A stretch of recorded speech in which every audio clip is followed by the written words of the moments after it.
इसके लगभग घायल हुए हैं।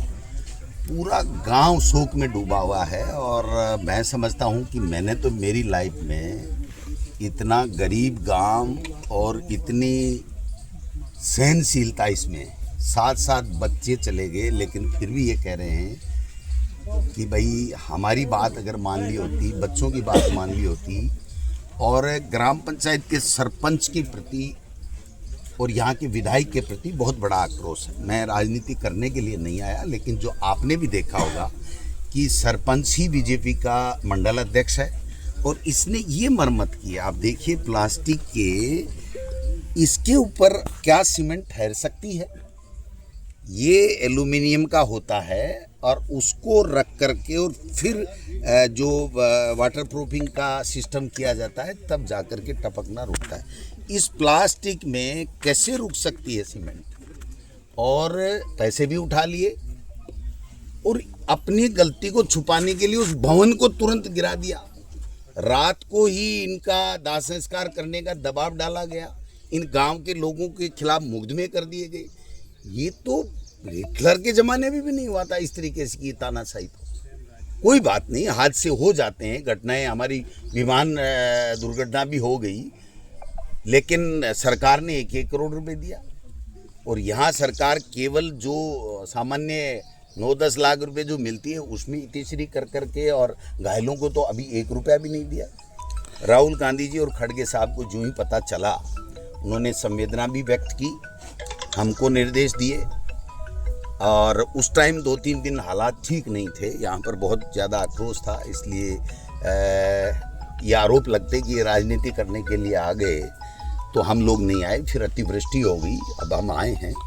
1-1 लाख रुपए हमने जो मृतक हैं उनको कांग्रेस पार्टी की तरफ से राहुल गांधी जी और खड़गे साहब के निर्देश के ऊपर दिए हैं और अभी सभी कार्यकर्ताओं से मैंने आग्रह किया है कि वो जिला प्रशासन को सहयोग करे और कम से कम जन सहयोग से हम 5-5, 10-10 लाख रुपए इकट्ठा करके और दें और इस सरकार से 1 करोड़ का पैकेज की मांग हमारे आदिवासी के जो राष्ट्रीय अध्यक्ष हैं उन्हें भी की थी, हम भी कर रहे हैं और राजस्थान की विधानसभा में इस मुद्दे को उठाएंगे। यहाँ के सरपंच के खिलाफ अब तक मुकदमा दर्ज क्यों नहीं हुआ, मेरी समझ से परे है। ये जो भारतीय जनता पार्टी की दोगली नीति है कि दूसरों पे आरोप लगाओ लेकिन खुद जब गलती पे हो तो उस निशानात को ही गायब कर दो, मिटा दो, जिससे उस पर सवाल ही नहीं उठे। माननीय शिक्षा मंत्री जी का एक दिन मैंने बयान पढ़ा था, वो ये कह रहे हैं कि वो बिल्डिंग गिर गई इसलिए अब उसकी जांच नहीं हो सकती, दोषी कौन है? तो माननीय शिक्षा मंत्री जी, मैं पूछना चाहता हूँ कि उन टीचर्स को, उन जिला शिक्षा अधिकारी को आपने सस्पेंड कर दिया, आपने नैतिक जिम्मेदारी आज तक ली नहीं, इस्तीफा सौंपा नहीं। आपको मुख्यमंत्री जी बार बार बुला के डांट रहे हैं कि आप ठीक काम नहीं कर रहे हो, फिर भी आप जिम्मेदारी नहीं ले रहे हो। यहाँ का विधायक है, वो कहते हैं एक बार आए उसके बाद में नहीं आया, तो हम जनप्रतिनिधियों का काम क्या है फिर?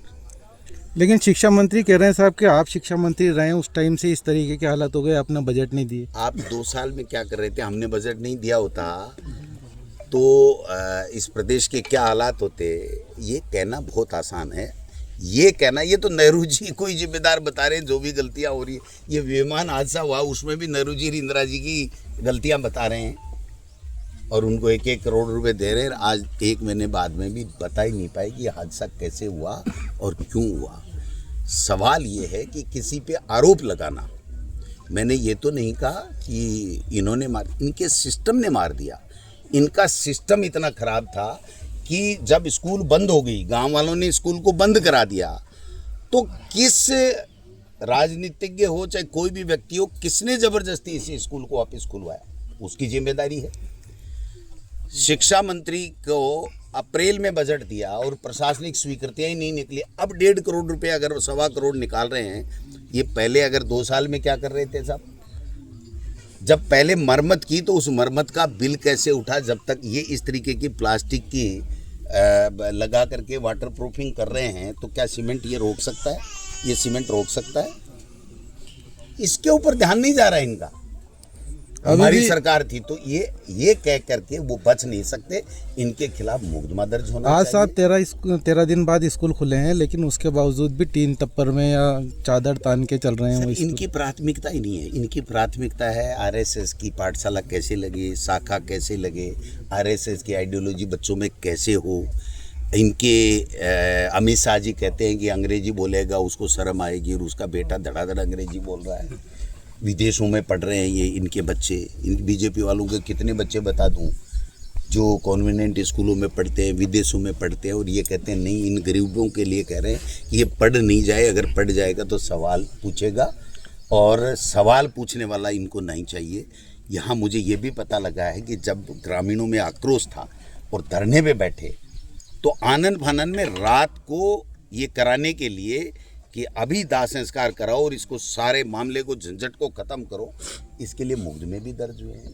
मैं पूछना चाहता हूँ ऐसा क्या न्याय कर दिया? इनके पास तो खाने को 2 वक्त का रोटी नहीं है, इनके इलाज के लिए दवाई नहीं है, इनके आने जाने के लिए अभी जो महिलाएं मिली थी वो कह रही थी पानी पिलवा दे सरकार। तो 70 साल बाद में अगर हम इन लोगों के भवन नहीं बना सकते, इन लोगों के हम पानी की व्यवस्था नहीं कर सकते, इन लोगों को बच्चों को पढ़ा नहीं सकते, तो फिर मुख्यमंत्री जी बार बार जा रहे हैं हेलीकॉप्टर लेके सरकारी मंदिरों में देव दर्शन यात्रा के लिए। हमें कोई एतराज़ नहीं है, वो जाएं, बट ये भी तो मंदिर ही हैं। ये माँ सरस्वती का मंदिर है, विद्यालय। एक विद्यालय अगर 2 साल में शिक्षा मंत्री ने या हमारे मुख्यमंत्री ने देखा हो तो बताइए। शिक्षा मंत्री जाते हैं, टॉयलेट देखते हैं, सफाई है कि नहीं, 10-5 को सस्पेंड करके आ जाते हैं। अरे भाई, आपके पास ये डाटा होना चाहिए कि कितने। आप बताइए, 4 बार मुख्यमंत्री कार्यालय में समीक्षा होगी इस बजट की, और इस हादसे के 6 दिन बाद में प्रशासनिक स्वीकृति हुई है बजट घोषणा की 169 या 159 करोड़ की। तो ये जिम्मेदारी किसकी है? ये कांग्रेस पे डाल देंगे, हमारे पे डाल देंगे कि साहब मैं रहा था ने भी गरीब बच्चों के लिए इंग्लिश मीडियम की स्कूल दी थी, जिसको ये बंद करने के कगार पे ले गए। 2 साल से अब टीचर दे रहे हैं और भवन का 1 रुपया नहीं दिया। और कल तो हद ही हो गई, शिक्षा मंत्री ये कह रहा है कि लेटेस्ट टेक्नोलॉजी का उपयोग नहीं होगा, स्वदेशी होगा, विदेशी अगर कोई खरीदेगा डिपार्टमेंट में, शिक्षा विभाग में, संस्कृति विभाग में और पंचायत राज में, तो उसके घर से कुड़ करके वसूला जाएगा। शर्म आनी चाहिए। हम इस तरीके की बयानबाजी के, आप बताइए जो लेटेस्ट टेक्नोलॉजी है, चाहे मोबाइल हो, चाहे लैपटॉप हो, चाहे हमारे जो बोर्ड लगते हैं स्मार्ट क्लासेज में लगते हों, चाहे हमारा सॉफ्टवेयर हो जो समसा में साला दर्पण में सॉफ्टवेयर है उसकी बात करो, चाहे गूगल से कोई जानकारी लेनी हो, कोई पढ़ाना हो, ऑनलाइन पढ़ाना हो, ये सारे विदेशी इंस्ट्रूमेंट हैं। कहाँ से लेकर के आते हैं ऐसी ऐसी बातें? तो जिस तरीके से शवों को जलाकर, शवों में टायरों के से जलाकर यूज किया प्रशासन की तरफ तो से, इससे बड़ा दुर्भाग्यपूर्ण कोई स्थिति हो नहीं सकती। जिम्मेदारों के खिलाफ जो भी जिम्मेदार इसमें हैं, इस तरीके की पॉलीथीन लगाने वाले, बच्चों को ज़बरदस्ती देने वाले, सरकार में व्यवस्थाएं सुरक्षित भवन नहीं उपलब्ध कराने वाले, और इस तरीके से आनन फानन में लोगों पे मुकदमे करके और टायरों से शवों को जलाने, उन सब के खिलाफ कार्रवाई होनी चाहिए। राजस्थान की विधानसभा में नेता प्रतिपक्ष टीकाराम जूली जी, हम लोग जो भी 63-64 लोग हैं वो सब इस मामले को उठाएंगे, और इन गरीबों को हमने आज सभी मृतकों को 1-1 लाख रुपए खड़गे साहब राहुल गांधी जी के निर्देश के ऊपर कांग्रेस पार्टी की तरफ से